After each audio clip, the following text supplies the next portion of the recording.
뇌과학을 바탕으로 공부를 잘하고 성공하는 사람들의 특징을 이제 말씀해 주셨는데 공부는 재능이 아니라는 게 정말인가요? 공부 재능이 있어야죠. 실제로 인제 공부 잘하는 사람들이 재능을 타고난 경우가 굉장히 많은데요.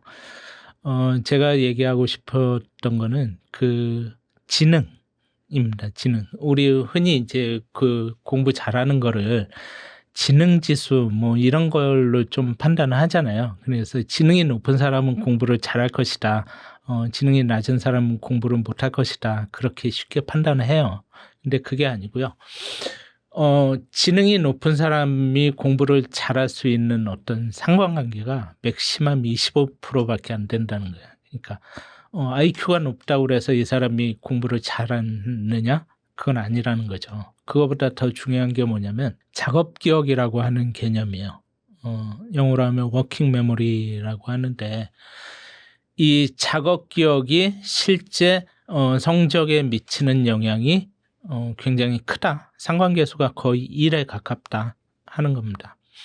작업 기억이라고 하는 게 뭐냐면 두뇌를 종합적으로 활용할 수 있는 능력이에요. 그러니까 어떤 시각적인 영역, 그다음에 언어적인 영역, 그다음에 이런 종합적으로 컨트롤하는 영역, 이런 것들이 다 연관되어 있는데요. 그래서 머리 꼭대기 쪽에 보면 두정엽이라고 있어요. 여기가 이제 논리적인 사고, 그다음에 이제 과학적이고 수학적인 계산 이런 쪽을 담당을 하고 있고요. 그러니까 어떤 논리가 발달하려면 이 두정엽을 활발히 잘 활용을 할 수 있어야 되는 거죠. 그다음에 이 뇌 깊은 곳에 있는 해마라는 영역, 거기는 이제 기억과 학습을 담당하는 부위이고요. 그다음에 브로카라는 언어 영역이 있어요. 전두엽 쪽에 보면. 그러면 이 영역이 활성화돼야 언어를 이해하고 구사하는 데 어려움이 없는 거고요. 그다음에 이 모든 것들을 컨트롤하는 이마 부근에 있는 전두엽이라는 쪽이 있습니다. 이런 것들이 다 작업 기억에 관여가 돼요. 근데 작업 기억을 보통은 이제 뭐 어떤 작업이란 말이 들어가서 워킹이란 말이 들어가 가지고 뭔가를 일을 할 때 잠깐 필요한 기억 이렇게 생각할 수가 있는데 그게 아니고 예를 들면 뭐 23 곱하기 15를 쓰지 않고 암산으로 계산을 한다고 한번 해 보죠. 이 문제를 풀려면 23 곱하기 15를 해결하려면 쪼갤 줄 알아야 돼요. 그러니까 23 곱하기 10 더하기 23 곱하기 5 이렇게 나눌 수 있어야 되는 거죠. 그러자면 자 처음에 이제 문제를 어떻게 해결할지를 떠올려야 되죠. 이렇게 쪼개서 보자라고 떠올려야 되고 그다음에 23 곱하기 10은 얼마지? 구구단을 불러와야 돼요. 장기 기억에 있는. 그다음에 그 숫자를 잠시 저장을 해놔야 됩니다. 그 저장된 숫자들을 불러와서 합을 하고 그래서 최종적인 결과를 도출을 해야 돼요. 이러한 과정들에 필요한 게 작업 기억이라는 거예요. 그러니까 단순히 어떤 뭐 일을 하는데 필요한 기억이 아니고 조금 더 고차원적인 거죠. 그래서 마치 머릿속에 칠판이나 아니면 작업대 같은 게 있는 거라고 보시면 돼요. 칠판이 있으면 거기에서 써가지고 계산을 하면 쉽게 답을 구할 수 있잖아요. 그래서 공부를 잘하는 사람들은 이런 것들이 머릿속에서 잘 돌아간다는 거죠. 근데 또 그런 궁금증도 가질 수가 있어요. 보통 아이들이 어릴 때는 공부 잘하다가 학년이 올라가면서 점점 공부를 못해. 공부를 못한다 그러면 기분 나쁘니까 성적이 좀 떨어진다고 그렇게 표현해 보면요. 초등학교 때는 굉장히 잘하는데 중학교 올라가면 성적이 좀 떨어져요. 또 중학교에서 고등학교 올라가면 성적이 떨어져요. 이게 1차 변동 구간, 2차 변동 구간이라고 얘기를 하는데 그 이유가 뭐냐면 작업대가 제때제때 업그레이드 안 되기 때문이에요. 초등학교에서 중학교 올라가려면 작업대도 커져야 되거든요. 성능도 좋아져야 되고 근데 이게 업그레이드가 안 되는 거야. 또 중학교에서 고등학교 올라갈 때도 업그레이드 돼야 되는데 잘 안 되는 거야. 그래서 성적이 떨어지는 문제가 생기는 거고요. 결국 작업 기억이 좋아지면 우리 결정성 지능이라고 이제 뭐 무언가를 안다 모른다 지식인자를 얘기하는 그 지식이 아니고 알고 있는 것을 응용해서 새로운 상황에서 문제를 해결해 나갈 수 있는 그걸 이제 유동성 지식이라고 하는데 유동성 지능이 높아지게 되는 거죠. 그래서 작업 기억이 뛰어난 사람들은 공부를 잘할 뿐만이 아니고 인생을 살아가는 데 있어서도 문제 해결 역량이 높아지고요. 그래서 인생을 성공적으로 살게 되고 상대적으로 부를 창출할 가능성이 커지는 겁니다. 그리고 공부를 잘하고 천재소를 듣는 소위 말하는 상위 0.1% 아이들이 가진 특징이 있다고요. 네. 그 우리나라 한 방송사에서 조사한 게 있는데요. 그러니까 상위 0.1%에 속한 아이들하고 평범한 아이들하고 모든 걸 다 비교를 해본 거야. 부모의 그 교육 수준도 비교를 해보고 가정의 소득 수준도 비교를 해보고요. 소득 수준이 성적에도 영향을 많이 미치거든요. 그다음에 뭐 아이들의 지능도 비교를 해보고 여러 가지 다 비교를 해봤는데 거의 차이가 없었다는 거야. 차이가 없었음에도 불구하고 어떤 애들은 상위 0.1%에 들고 어떤 아이들은 그렇지 못하다는 거야. 그래서 그 차이가 뭔지를 계속 분석해 보니까 딱 하나 이제 차이 나는 게 나타났는데 그게 뭐냐면 자기가 아는 것을 아느냐 모르느냐에 있었다는 거예요. 그거를 메타인지라고 합니다. 내가 무언가를 알고 있는 것을 아는 거, 모르고 있는 것을 아는 거, 이게 메타인지예요.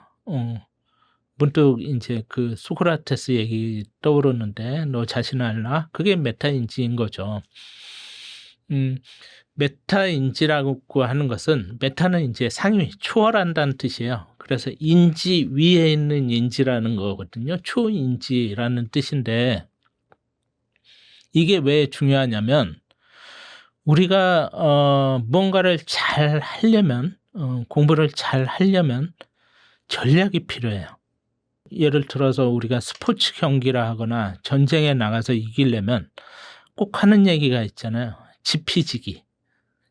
적을 알고 나를 알아야 돼요. 그래야 100점 볼 텐데 적을 알고 나를 알아야 비로소 승리할 수 있는 전략을 세울 수 있다는 거예요.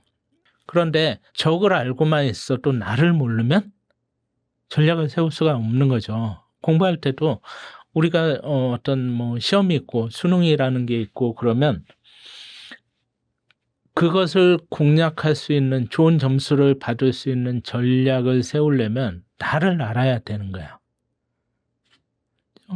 내가 어느 정도 수준에 있는지를 알아야 그걸 바탕으로 해서 전략을 세울 수 있는데 대개는 자기 자신에 대해서 잘 몰라요. 뭐 성인들도 그러지 않습니까?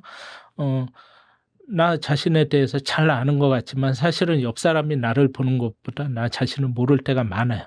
그런 것처럼 공부를 잘하는 애들하고 공부를 못하는 애들하고의 결정적인 차이는 자신이 알고 있는 것, 모르고 있는 것을 모른다는 거야. 아느냐 모르느냐. 그래서 내가 무엇을 알고 무엇을 모르는지를 아는 게 성찰이죠. 성찰을 통해서 그러면 내가 아는 것은 좀 유지, 메인테넌스 정도만 하면 되는 거고 내가 모르는 건 집중적으로 파고 들어야 되는 거죠. 그래서 그게 이제 전략이 되는 거야. 학습 전략이 되는 거고 전략이 있어야 자기 주도적 학습을 할 수 있는 거야. 전략 없이는 자기 주도적 학습이 될 수가 없어요. 그래서 그 차이가 성적을 가르는 차이다. 이렇게 보시면 될 것 같습니다. 그렇다면 그 메타인지 능력을 좀 기르고 싶다면 어떻게 해야 될까요? 우리가 뭔가를 공부를 잘하고 그다음에 사회에 나가서 성공적으로 살려면 제 생각에는 작업기억과 메타인지 둘 다 이렇게 키워나가야 되는데요. 메타인지를 올리는 가장 좋은 방법은 자기가 아는 것을 끊임없이 이렇게 체크해 보는 거예요. 우리 굉장히 오래전에 하브루타라는 이스라엘의 학습법이 화제가 된 적이 있어요. 서로 짝을 지어 갖고 자기가 학습한 것을 설명하고 질문하고 답하는 거예요. 그러니까 무언가를 공부를 했을 때 이것을 알고 있느냐 모르고 있느냐를 체크해 볼 수 있는 가장 좋은 방법은 설명하는 거야. 내가 그 내용을 정확히 100% 이해하고 있으면 자신 있게 또렷한 목소리로 설명을 할 수가 있습니다. 만약에 자신이 없으면 중간에 뭐 대충 이렇게 얼버무리겠죠. 그 자신이 없으면 정말로 이게 옳다라고 확신을 가지고 얘기를 할 수가 없어요. 근데 내가 알고 있다고 생각을 해도 상대가 질문하는 걸 듣고 내가 막히면 그것도 모르는 거야. 그렇죠? 또 그것에 대해서 자신 있게 설명을 할 수 있어야 되고 왜 그렇게 생각하느냐에 대해서 또 다시 설명을 할 수 있고 그런 것들이 계속 주고받고 하면서 학습이 되는 게 하브루타예요. 이스라엘 사람들의 학습 방법입니다. 그래서 메타인지를 기르는 가장 좋은 것은 자기가 알고 있는지를 계속 체크를 해보는 거예요. 그 중에 하나가 설명이고요. 그 중에 하나가 문제를 풀어보는 겁니다. 아이들이 보통은 공부를 어떻게 하냐면 내 실력이 들통나는 걸 굉장히 두려워해요. 나는 공부를 잘하는 거라고 생각을 하는데 막상 문제를 풀어보면 틀리는 게 너무 많아. 그러면 두려워요. 나 이러다 대학 못 가는 거 아니야? 혹은 나 이러다가 내가 가고 싶은 대학에 못 가는 거 아니야? 그런 생각 때문에 입력하는 공부만 반복을 해요. 책을 보고 계속 외우는 공부만 한다는 거예요. 그렇게 하면은 자기가 그 내용을 알고 있는지 모르고 있는지 몰라요. 입력을 계속 반복하게 되면 나는 알고 있는 것 같은 착각을 하게 되지만 막상 응용해서 문제를 풀어보게 되면 잘 못 푸는 거죠. 그래서 계속 테스트를 해봐야 됩니다. IQ가 낮아도 공부를 잘하고 성공하고 싶다면 그럼 좀 어떻게 하는 게 좋을까요? 내가 뭐 그 IQ가 좀 낮다라고 해도 공부를 잘하려면 첫 번째는 이제 작업 기억을 키우는 거고요. 두 번째는 메타인지를 높이는 거예요. 거기에 하나 더 붙이자면 두뇌를 조금 더 효율적으로 활용할 수 있는 방법을 찾는 거예요. 요즘에 이제 제가 학교 다닐 때하고는 다르게 제가 학교 다닐 때는 이제 단답식으로 지식을 묻는 문제가 많았어요. 근데 요즘은 그런 시험 문제는 거의 안 나옵니다. 아는 지식을 응용해서 문제를 푸는 게 많이 나오거든요. 응용 중심으로 많이 가고 있어요. 그래서 작업 기억 역량이 높으면 응용력이 높아지는데 몇 가지 방법이 있는데 그 중에 하나가 뭐냐면 이제 독서예요. 독서. 독서가 왜 좋으냐면 독서를 하게 되면 이 두뇌 전 부위가 다 활성화됩니다. 그러니까 아까 얘기했던 작업 기억에 관련된 부위뿐만이 아니고 그 외에 다른 영역까지 다 활성화될 수가 있어요. 그 다음에 사고력이 깊어질 수 있고 언어 능력이 높아질 수 있고 이해력이 높아질 수 있고 그런 모든 것들이 다 좋아질 수 있습니다. 그래서 가장 좋은 수단이 독서고요.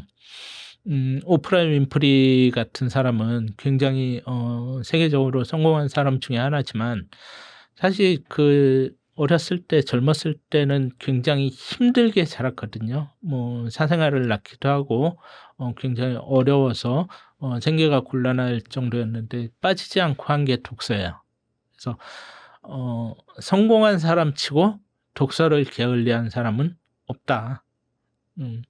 나폴레옹이나 뭐 마오쩌둥 같은 사람들이 이제 뭐 그 어떤 성과에 대한 평가는 갈릴 수 있지만요. 그 사람들은 전쟁터에서도 책을 놓지 않았다는 거예요. 그래서 독서하는 게 굉장히 좋고요. 또 하나 추천드리고 싶은 것 중에 하나가 필사예요. 필사. 필사는 이제 어떤 글을 보고 옮겨 적는 거죠.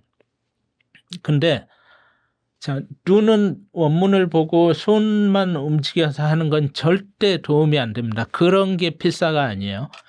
원문에 있는 내용들을 가급적 길게 외우는 거예요. 머릿속에 담아두는 거예요. 기억의 폭을 확장시키는 거죠.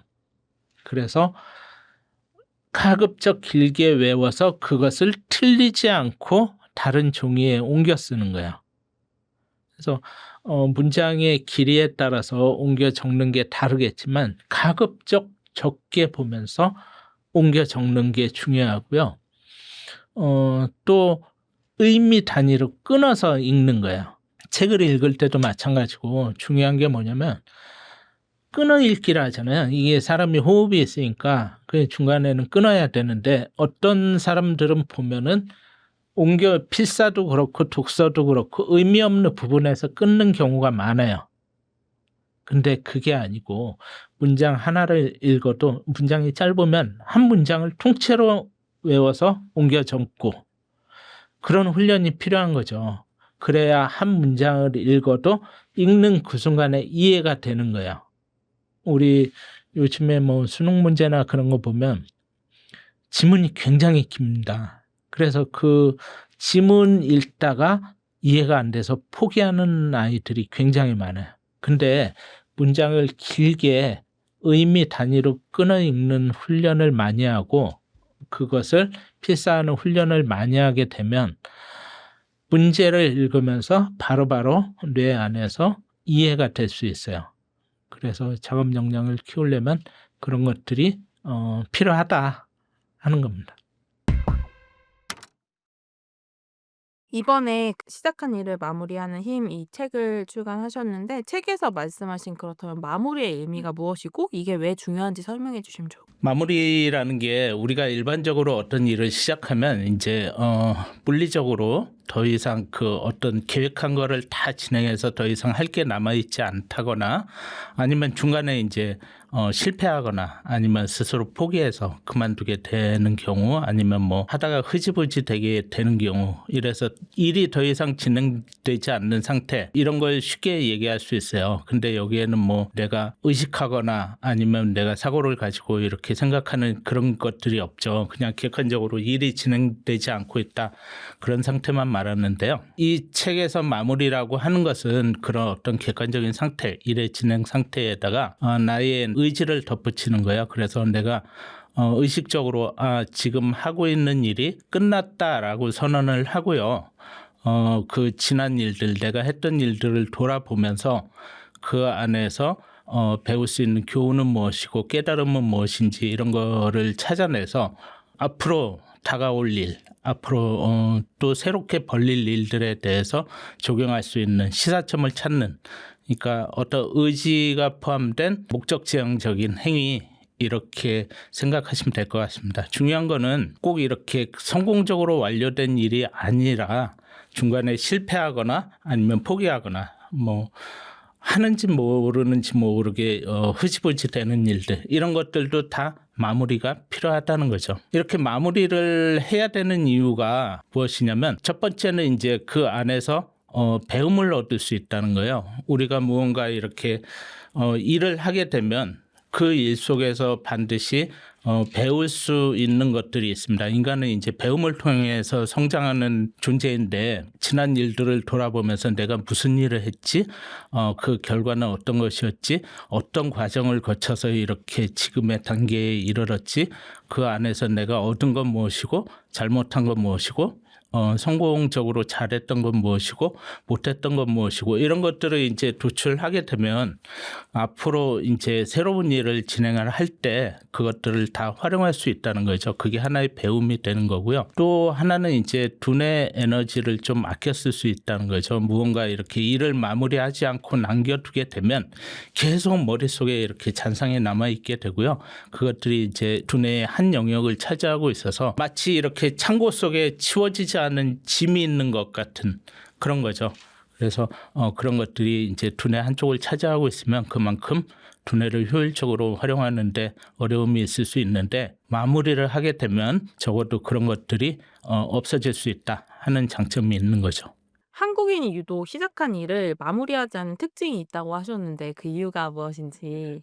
유독 한국인들이 뭐 그렇다라고 콕 집어서 얘기한 건 아니고요. 우리 이제 뭐 역사적인 배경으로 볼 때 사실 마무리하는데 취약할 수밖에 없는 어떤 그런 배경적인 게 있다 하고 말씀을 드린 건데요. 생각해 보면 우리나라가 이렇게 개화가 된 게 1800년 말 1900년 초 뭐 이렇게 되고요. 얼마 안 되는 100년 남짓한 시간 동안 굉장히 많은 변화가 있었어요. 뭐 해방도 됐었고 전쟁도 났었고 전쟁 이후에는 세계 최빈국이었잖아요. 그래서 가난에 시달리면서 이제 빨리 가난에서 벗어나야 되고 그런 모든 역사적인 환경들 속에서 또 산업화도 굉장히 빠르게 진행이 됐고 그 속에서 우리에게 필요했던 것 중에 하나가 빨리빨리예요.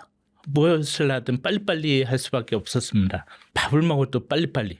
밥 이렇게 5분이면 다 먹어야 되죠. 20분 기다렸다가 5분 만에 먹기도 하고 특히 남자들은 군대 갔다 오니까 더 그런데 일을 할 때도 빨리빨리 해야 되고 술을 마실 때도 빨리빨리 해야 되고 무엇이든지 빨리빨리 해야 되는 그런 습관이 있었고요. 그게 오랫동안 이어져 내려오면서 이제 어떤 한국의 문화적인 코드 이런 식으로 좀 정착이 된 거예요. 그런데 그렇게 빨리빨리 무언가를 해야 되는 그런 상황에서는 그게 우리 성장기에서는 당연히 요구되는 그런 시대적인 상황이었고 그러다 보니까 모든 사람이 거기에 맞추지 않으면 안 되었는데 그러다 보니까 그런 상황에서는 이 지나간 일을 붙잡고 되돌아본다거나 이런 게 좀 무의미해지는 왜 거기에 시간을 써 오히려 지난 일을 붙잡고 보기보다는 앞으로 다가올 일들 아직 해야 될 일들이 굉장히 많이 쌓여 있는데 그런 것들에 대해서 더 신경 쓰고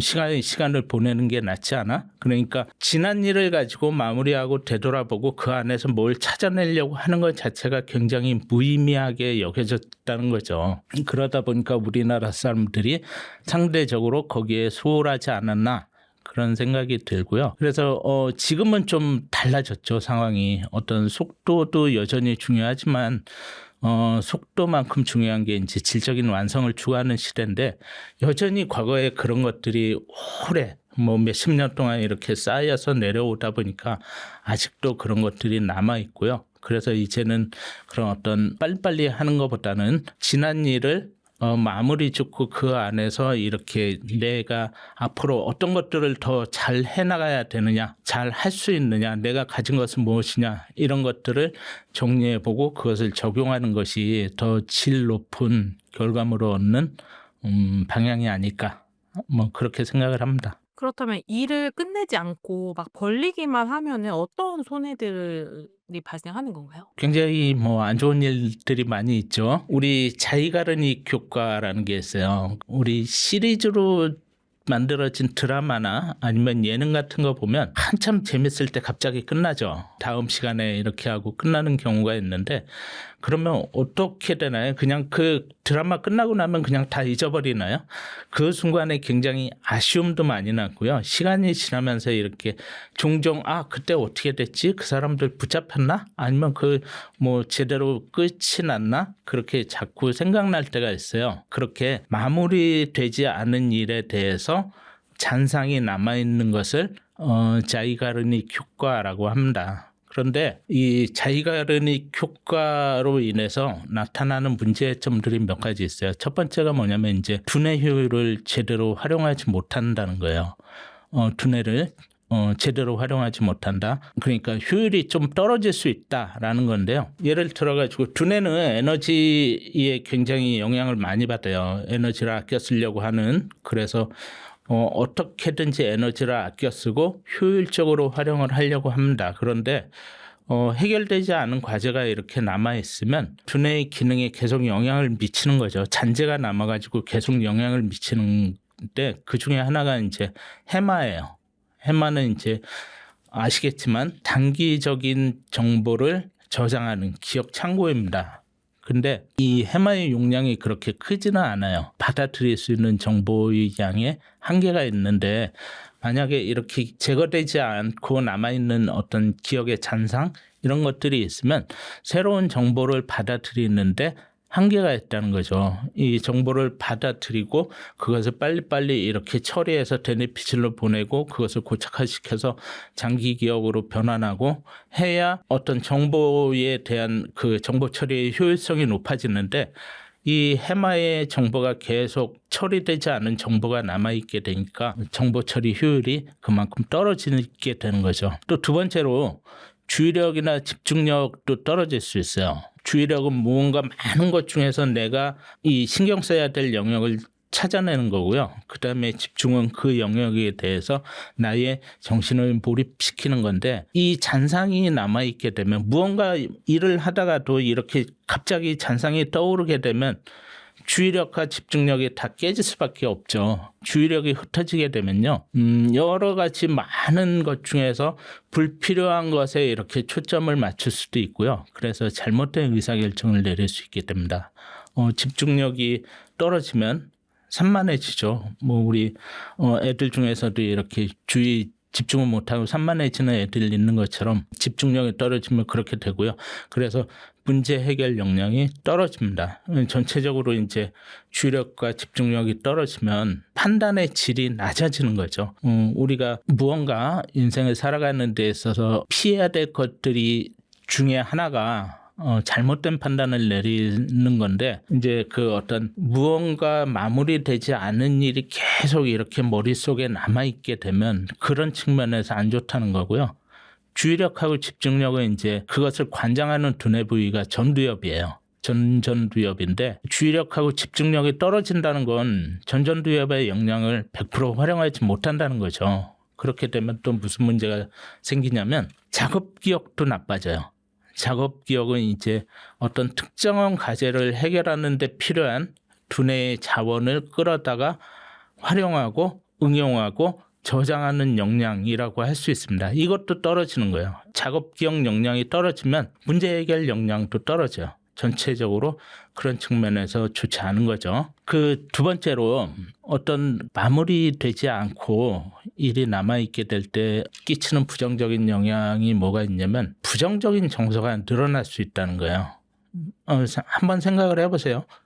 뭔가 일을 하다가 성공한 일 같은 경우에는 뭐 그런 일이 없겠지만, 중간에 하다가 실패를 했거나 중단했거나 아니면 흐지부지 된 일이 있으면 그런 것들이 계속 마음속에 남아있을 수밖에 없어요. 그리고 그 불안한 마음이 생기고, 불안한 마음이 이제 불편함을 만들어내게 됩니다. 그러면 그런 불편함은 어떻게 되냐면 부정적인 정서로 이어질 수 있어요. 심리학자 중에 페리 버핑턴이라는 사람이 있습니다. 이분이 어떤 얘기를 했냐면, 성공적으로 완료된 일은 그 긍정적인 만족감을 느끼고 쉽게 기억 속에서 사라진다. 우리 자기가르니 효과하고 비슷해요. 성공한 일에 대해서, 완수한 일에 대해서는 기억이 남지 않습니다. 그러나 끝내지 못한 일은 부정적인 감정이 남아있게 되고요. 특히나 그 일을 하면서 들였던 어떤 그 시간, 노력, 그다음에 뭐 돈도 있을 거고 어떤 에너지도 있을 거고 그런 것들이 있죠. 그런 것에 대한 보상 심리까지 더해져 가지고 부정적인 감정이 더 커진다는 거예요. 이 부정적인 감정을 이제 두뇌에서 편도체에서 관장을 하죠. 근데 편도체는 어디 있냐면 단기기억 저장 창고인 이 해마하고 굉장히 가까이에 있어요. 그래서 부정적인 기억은 더 오래 갑니다. 좀 안 좋은 기억들이 보통 일반적으로 오래 가잖아요. 그래서 이런 것들이 장기적으로 이어지게 되면 부정적인 정서로 나타나게 되고요. 늘 저 사람은 뭔가 삐딱해, 부정적이야, 이런 평가를 받을 수 있고, 이게 장기적으로 이어지면 굉장히 삶의 질에도 영향을 미칠 수 있죠. 삶의 질 자체가 떨어질 수 있습니다. 그런 문제점들이 좀 있을 수 있어요. 일을 그렇다면 잘 마무리했을 때 달라지는 게 어떤 것들이 있을까요? 일을 마무리하게 되면 얻을 수 있는 그 긍정적인 효과가 굉장히 많죠. 제일 먼저 자기 역량이 어떻게 변했는지를 쉽게 파악할 수 있다는 거예요. 우리가 무언가 일을 하면 우리는 계속 같은 모습으로 있는 것 같아도 사실 알고 보면 시시각각으로 이렇게 다 달라지고 있어요. 변하고 있습니다. 그러니까 외적인 측면에서의 변화가 아니고 내면적인 측면에서의 변화를 말씀드리는 거예요. 예를 들어갖고 이 유튜브를 지금 영상을 시청을 하실 텐데, 시청하신 지 얼마나 됐는지 모르겠지만 이제 처음에 이 영상을 보기 전하고 지금 시간이 지났을 때 이 영상을 보면서 뭔가 느끼고 깨닫고 그런 것들이 있다 그러면 처음 보기 전하고 지금하고는 달라져 있다는 거예요. 이런 것들이 이제 그 내 변화거든요. 그런데 우리가 무언가 일을 하게 되면 그 안에서 얻는 것들이 반드시 있습니다. 실패 성공 여부를 떠나가지고 그 일을 하기 전에는 몰랐던 것을 알게 되는 경우도 있고요. 예를 들어가지고 공부를 하다 그만두어도 처음에 시작하기 전에 몰랐던 단어들이나 어떤 문법이나 이런 것들에 대해서는 알 수 있잖아요. 그런 것들이 남아있을 수 있고요. 그전에는 몰랐던 어떤 경험, 지식, 뭐 스킬 이런 것도 있을 수 있고요. 내가 사용하지 못했던 어떤 소프트웨어 같은 것을 사용할 수 있게 되고요. 그런 것들이 이렇게 변화가 생길 수 있습니다. 그런 변화들이 쌓여요. 이런 것들을 종합적으로 해서 우리는 역량이라고 표현을 할 수 있습니다. 그래서 어떤 일을 하든지 간에 반드시 이렇게 역량이 쌓이게 되는데, 그래서 좋은 역량이 많이 쌓일수록 이제 삶의 질이 좋아질 수 있겠죠. 그런데 문제는 뭐냐면 사람들은 대개 자신의 변화가 생겨도 그걸 잘 인식하지 못해요. 일을 해서 그 일을 통해서 내가 어떤 변화가 생겨도 그걸 잘 이해하지 못하는데, 그거는 의식하지 않기 때문에 그래요. 내가 달라졌다는 걸 잘 의식하지 않기 때문에. 무언가 일을 성공하잖아요. 성공적으로 일을 끝내면 이제 결과만 보는 거예요. 그런데 내가 이 성공에 이르기 위해서 무엇을 했고, 그 과정에서 어떤 지식들을 얻었고, 어떤 스킬들을 쌓았고, 어떤 경험들을 쌓았고, 어떤 통찰력을 얻었고, 이런 것들에 대해서는 잘 알려고 하지 않습니다. 마무리하는 게 습관이 안 되면 그럴 수밖에 없어요. 성공한 일도 그러는데 실패한 일은 더 그렇죠. 실패했어. 아니면 내가 원치 않게 중단이 됐어. 아니면 하다가 흐지부지 됐어. 이런 일들을 보면 어떤 생각을 하냐면, 중간에 멈춘 일이기 때문에 그 안에서 배운 게 하나도 없다고 생각하기 쉬워요. 실패한 일인데 그 안에서 뭘 배워? 내가 달라진 게 있을까? 이렇게 생각하고 그냥 건너뛰기가 쉽단 말이에요. 그래서 그런 것들을 간과를 해요. 성공한 일이든 실패한 일이든 마무리 짓지 않으면 그런 것들을 간과할 수밖에 없는데요. 우리 흙 속에 이제 사금 같은 거 있지 않습니까? 아주 값진 보석이 있다고 생각을 해보죠. 그 사금을 값진 어떤 물건으로 바꾸려면 다 채취를 해야 되잖아요. 건져내가지고 그거를 다 정렬을 해야 되는데, 우리 역량도 가만 놔두면 달라지는 걸 알 수가 없는 거고, 그게 나에게 값진 물건이 될 수 없는 거예요. 그렇게 어떤 흙 속에 숨겨져 있는 반짝거리는 금을 채취해가지고 나에게 값어치 있는 것으로 바꿔나가는 과정, 이런 것들이 일을 마무리하는 과정이라고 보시면 되고요. 만일 일을 했음에도 불구하고 마무리하려 하지 않으면 어떻게 되냐면, 우리 기억은 항상 휘발되거든요. 일정한 시간이 지나면 다 없어져요. 풍화 침식 작용 일어나는 것처럼 우리가 했던 일들도 기억 속에서 다 사라져서 없어집니다. 그러면 예를 들어서 내가 1년 전에 어학 공부를 했는데 1년이 지나서 보면 처음부터 다시 시작해야 돼요. 있던 자리로 다시 가는 거죠. 그러면 이건 굉장히 자원의 낭비도 될 수 있는 거고요. 역량의 발전이 없는 거예요. 제자리 걸어가는 겁니다. 우리 요즘같이 이렇게 빠르게 변화되고 경쟁 심한 사회에서 제자리에 있는 것은 뒤처지는 거나 마찬가지죠. 그런 일들이 일어날 수 있고요. 그래서 마무리를 잘하면 얻을 수 있는 첫 번째 효과가 자기 역량을 객관적으로 파악할 수 있다는 거예요. 근데 자기 역량을 객관적으로 파악하면 좋은 게 뭐냐면 메타인지 역량이 좋아져요. 일맥상통에 있는 얘기인데, 우리가 성공적으로 산다는 거를 이렇게 여러 가지 사람에 따라서 다르게 생각할 수는 있겠지만, 저는 어떻게 생각하냐면 인생에서 도착해야 될 지향점이 있고, 그래서 내가 현재 어디에 있는지를 파악하고 끝없이 그 지향점을 향해서 나아갈 수 있게 방향을 잡아야 된다는 거예요. 그거를 쉽게 한마디로 얘기하면 내비게이션이죠. 내비게이션은 이제 항해 용어인데요. 우리 육지에서 차를 타고 갈 때는 그런 일이 없지만 바다에서는 길이 정해져 있는 게 아니잖아요.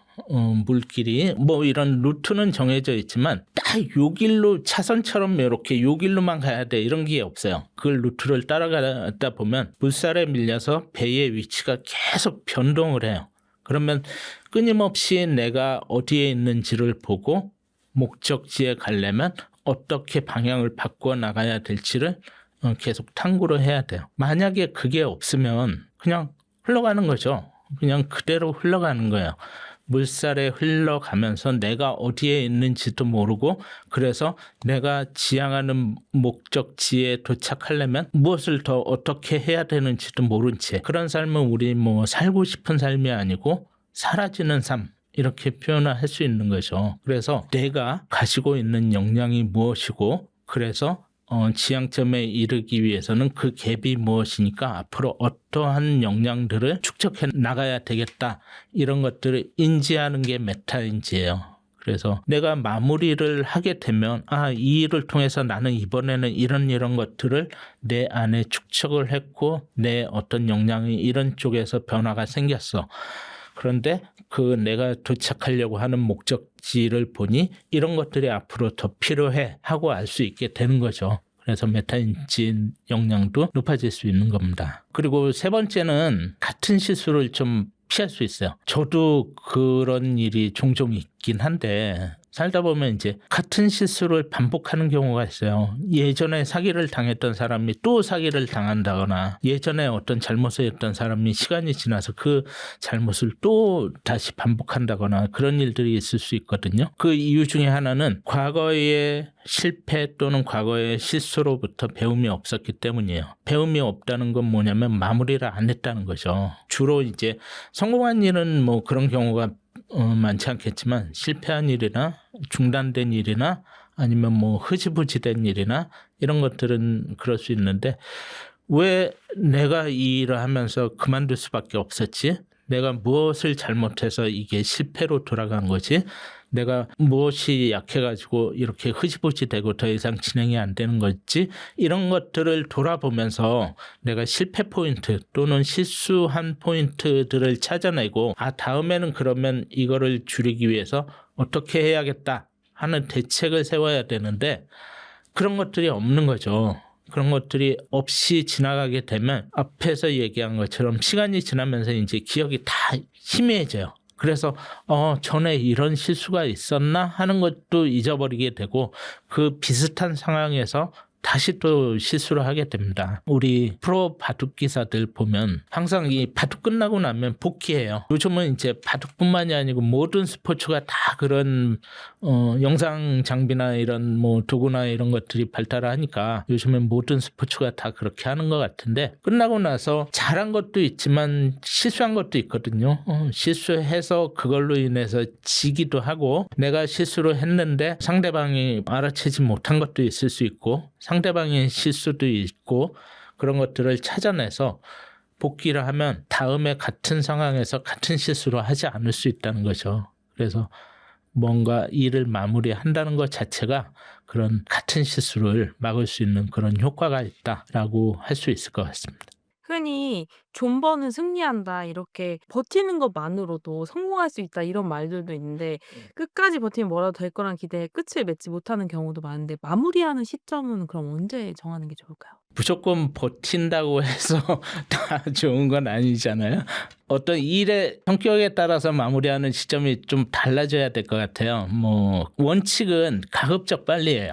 일이 끝났을 때 가급적 빨리. 그러니까 기억이 희미해지기 전에 하는 게 가장 좋습니다. 그런데 이제 성공한 일 같은 경우 작은 성공은 상관없어요. 작은 성공은 성공했다고 해서 이렇게 느낄 수 있는 감정의 폭이나 그런 게 크지 않으니까 끝나고 뭐 하루 이틀 사이에 이렇게 마무리하는 게 좋지만 감정 폭이 큰 것도 있을 수 있잖아요. 예를 들어서 뭐 몇 년을 준비해서 내가 어떤 공인회계사 시험에 합격했어. 이 어려운 시험에 합격을 했네. 3년 4년 준비를 해서 합격하고 나면 굉장히 감정이 격앙될 수 있잖아요. 그래서 그 상태에서 어떤 그 마무리를 하게 되면 과정이나 결과에 대해서 지나치게 낙관적으로 볼 수 있어요. 낙관적으로, 긍정적으로. 그러나 좀 객관적으로 냉철하게 보는 게 더 중요하니까 그러면 그런 시점은 좀 지나서 하는 게 좋고요. 실패한 일, 중단된 일 이런 경우는 이것도 마찬가지입니다. 뭐 마이너한 실패는 상관이 없어요. 근데 좀 어떤 큰 것들이 있죠. 좀 전에 예를 든 그 성공의 반대. 3, 4년 공부해서 공인회계사 시험을 봤는데 실패했어. 그러면 바로 그 감정이 딱 가라앉을 수는 없잖아요. 보통 우리가 부정적인 일을 당하게 되면 거쳐가는 단계들이 있어요.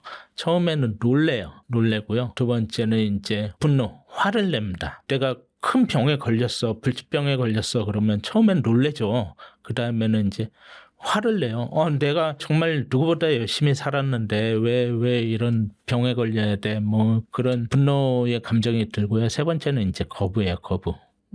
그럴 리가 없어. 이거 잘못된 거야. 분명 잘못됐을 거야. 뭐 이런 거부의 단계를 거치고 나서야 비로소 인정하고 주위의 도움을 요청하고 그런 단계로 가거든요. 그래서 놀라고 화나고 거부하는 단계에서는 이 마무리가 될 수가 없어요.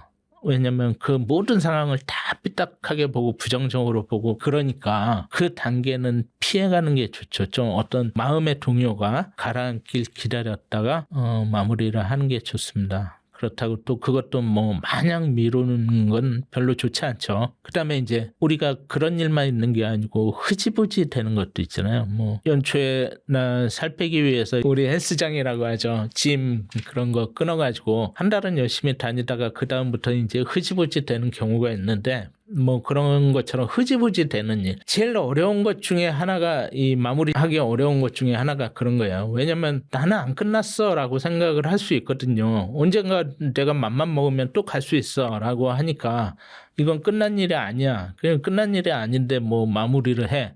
이렇게 생각할 수 있거든요. 그런데 한번 냉정하게 생각해 볼 필요가 있어요. 그렇게 한번 미루기 시작하면 두뇌에서의 신경 회로가 이제 끊어져 버리게 되고요. 다시 그 일을 계속할 가능성은 그렇게 크지 않습니다. 그러면 차라리 마무리하고 그 기억 속에서 털어내고 두뇌에서의 부담을 줄여버리는 게 더 나을 수 있어요. 이런 일들은 예를 들어서 매일 반복하는 일이었다.